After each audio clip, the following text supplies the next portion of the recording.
Good morning बच्चों। हमने पिछली वीडियो में पढ़ा था नाव बनाओ, यानी नाव बनाने के बारे में पढ़ा था हमने। तो कैसे कैसे रंगों की बनती है और हम उसे कब कब इस्तेमाल करते हैं। रंग बिरंगे कागज़ की बनाते हैं, जब बरसात का पानी आता है हम पानी में नाव छोड़ते हैं, तो हमने उसके बारे में पढ़ा था। आज हम पढ़ेंगे लेसन 7 दान का हिसाब, यानी हम जो दान करते हैं उसका भी हमें हिसाब देना पड़ता है। किस प्रकार से वो हम पढ़ेंगे। एक था राजा। राजा जी लकदक कपड़े पहनकर यूं तो हजारों रुपए खर्च करते रहते थे, पर दान के वक्त उनकी मुट्ठी बंद हो जाती थी। राजसभा में एक से एक नामी लोग आते रहते थे, लेकिन गरीब दुखी विद्वान सज्जन इनमें से कोई भी नहीं आता था, क्योंकि वहाँ पर इनका बिल्कुल सत्कार नहीं होता था। एक राजा था जो लकदक मीन्स चटकीले कपड़े या रंग बिरंगे चटकदार कपड़े पहनकर अपने ऊपर यूँ तो वो हजारों रुपए खर्च करता था, लेकिन वो कभी भी दान नहीं करता था, क्योंकि वो दान के समय पर अपनी मुट्ठी बंद कर लेना। मुट्ठी बंद करना मीन्स बिल्कुल भी दान देने के बारे में नहीं सोचता था। उसकी राजसभा में बड़े बड़े नामी लोग आते थे, लेकिन उसकी सभा में गरीब दुखी, बहुत विद्वान या बिल्कुल सज्जन मीन्स सीधे साधे लोग कभी नहीं आते थे, क्योंकि वो उनका सत्कार नहीं करता था, आदर नहीं करता था। एक बार उस देश में अकाल पड़ गया। पूर्वी सीमा के लोग भूखे प्यासे मरने लगे। राजा के पास खबर आई। वे बोले, यह तो भगवान की मार है, इसमें मेरा कोई हाथ नहीं है। एक बार उस देश में अकाल पड़ गया। उधर पूर्वी जो सीमा है उसके लोग भूखे मरने लगे और राजा के पास खबर आई। वे बोले, यह तो भगवान की मार है, यानी भगवान ने ही किया है, इसमें मेरा कोई हाथ नहीं है। लोगों ने कहा, महाराज राजभंडार से हमारी सहायता करने की कृपा करें, जिससे हम लोग दूसरे देशों से अनाज खरीदकर अपनी जान बचा सकें।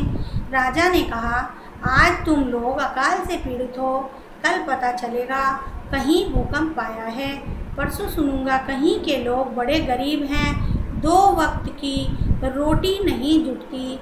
इस तरह सभा की सहायता करते करते जब राजभंडार खत्म हो जाएगा, तब खुद मैं ही दिवालिया हो जाऊंगा। यह सुनकर सभी निराश होकर लौट गए। राजा ने कहा,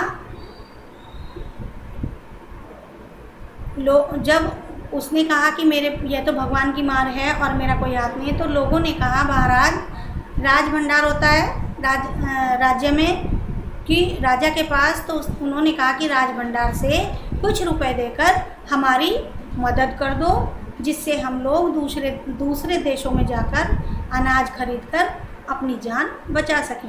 राजा ने कहा कि आज तो तुम लोग अकाल से पीड़ित हो, यानी सूखा पड़ा है, कोई अनाज पैदा नहीं हो रहा है, तो कल पता चलेगा कि भूकंप आ गया है। फिर आप परसों कहेंगे कि कहीं के लोग बड़े गरीब हैं, उनके पास 2 समय की रोटी भी नहीं होती है। तो इस तरह सभी की सहायता अगर मैं करने लगूंगा तो मेरा तो राजभंडार ख़त्म हो जाएगा और मैं दिवालिया हो जाऊंगा। दिवालिया मीन्स मेरे पास तो कुछ भी नहीं रहेगा। इस बात को सुनकर सभी लोग निराश लौट गए। भूख से मरने लगे लोग। फिर राजा के पास पहुँचे।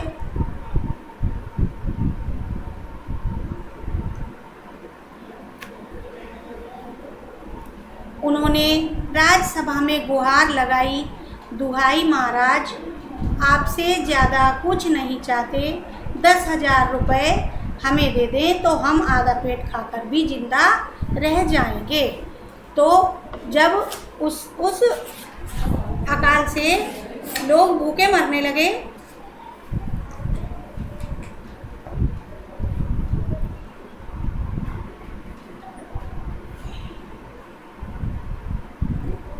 इधर अकाल का प्रकोप बढ़ता ही जा रहा था। उससे न जाने कितने ही लोग रोजाना भूख से मरने लगे। तो लोग राजा के पास पहुँचे। उन्होंने राजसभा में गुहार लगाई। गुहार मीन्स अपनी बात कही, राजा से विनती करी कि दुहाई महाराज की, महाराज की दुहाई है, आपसे हम कुछ नहीं चाहते हैं, सिर्फ हमें 10,000 रुपये दे दें तो हम आधा पेट खाकर भी जिंदा रह लेंगे। आधा पेट खाकर का मतलब है हम आधा खाना खाकर भी जिंदा रह लेंगे। राजा ने कहा 10,000 रुपये भी क्या तुम्हें बहुत कम लग रहे हैं, और उतने कष्ट से जीवित रहकर क्या लाभ ही क्या है। एक व्यक्ति ने कहा भगवान की कृपा से लाखों रुपए राजकोष में मौजूद हैं। जैसे धन का सागर हो, उसमें से एक आध लोटा ले लेने से महाराज का क्या नुकसान हो जाएगा। तो एक व्यक्ति ने कहा कि 10,000 रुपये तुम्हें बहुत कम, राजा ने कहा कि तुम्हें 10,000 रुपये तो बहुत ही कम लग रहे हैं, और उतने कष्ट से जितना ये सब कष्ट पड़ रहा है तो उसमें जीवित रहने से भी तुम्हारा क्या लाभ होगा। उस पर एक व्यक्ति ने कहा कि भगवान की कृपा से लाखों रुपए आपके राजकोष में पड़े हैं, जैसे धन का सागर हो, तो यदि आप धन लौटा दें, उसमें से एक आध लोटा, लोटा मीन्स जैसे धन का सागर, सागर वो एक समुद्र की तुलना कर रहा है कि इतना धन तुम्हारे पास है कि जिस प्रकार से यदि हम समुद्र में से एक लोटा जल ले लेते हैं तो क्या समुद्र का पानी कम हो जाता है, उसी प्रकार तुम्हारे राजकोष से यदि हमें कुछ धन मिल जाएगा तो क्या आपके राजकोष में कमी आ जाएगी या आपका कुछ नुकसान हो जाएगा। राजा ने कहा राजकोष में अधिक धन है तो क्या उसे दोनों हाथों से लुटा दूं। एक अन्य व्यक्ति ने कहा महल में प्रतिदिन हजारों रुपए इन सुगंधित वस्त्रों, मनोरंजन और महल की सजावट में खर्च होते हैं। यदि इन रुपयों में से ही थोड़ा सा धन जरूरतमंदों को मिल जाए तो उन दुखियों की जान बच जाएगी।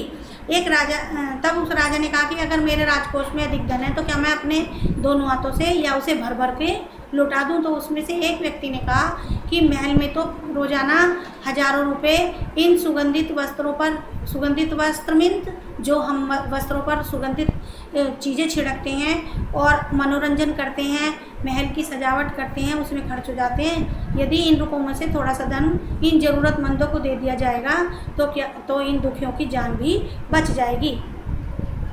यह सुनकर राजा को क्रोध आ गया। वह गुस्से से बोला खुद भिखारी होकर मुझे उपदेश दे रहे हो। मेरा रुपया है, मैं चाहे इसे उबाल कर खाऊं चाहे तल कर, मेरी मर्जी।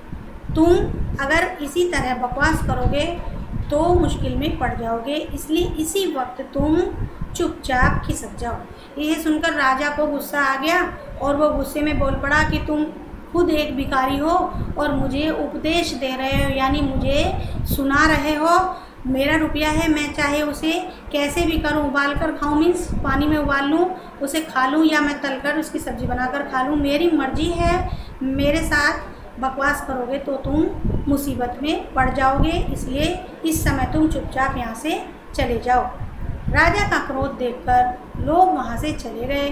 राजा हंसते हुए बोला छोटे मुँह बड़ी बात, अगर 100-200 रुपये होते तो एक बार सोच भी सकता था। पहरेदारों की खुराक 2-4 दिन कम कर देता और यह रकम पूरी भी हो जाती, मगर 100-200 से इन लोगों का पेट नहीं भरेगा। एकदम 10,000 मांग बैठे। छोटे लोगों के कारण नाक में दम हो गया है। राजा का क्रोध, गुस्सा देखकर लोग वहाँ से चले गए। फिर राजा हंसते हुए बोला छोटा मुँह बड़ी बात, यानी मैं बहुत छोटा हूँ और बहुत बड़ी बात लगती है। अगर कोई 100-200 रुपये मांगता तो मैं एक बार सोच सकता था।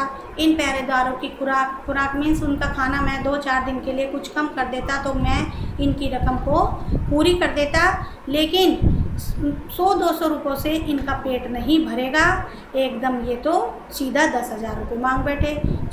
इन छोटे लोगों के कारण तो मुझे परेशानी होने लगी है। नाक में दम होना मीन्स मुझे परेशानी होने लगी है। बच्चों आज के लिए इतना ही। कल हम अगली वीडियो के साथ मिलेंगे। धन्यवाद।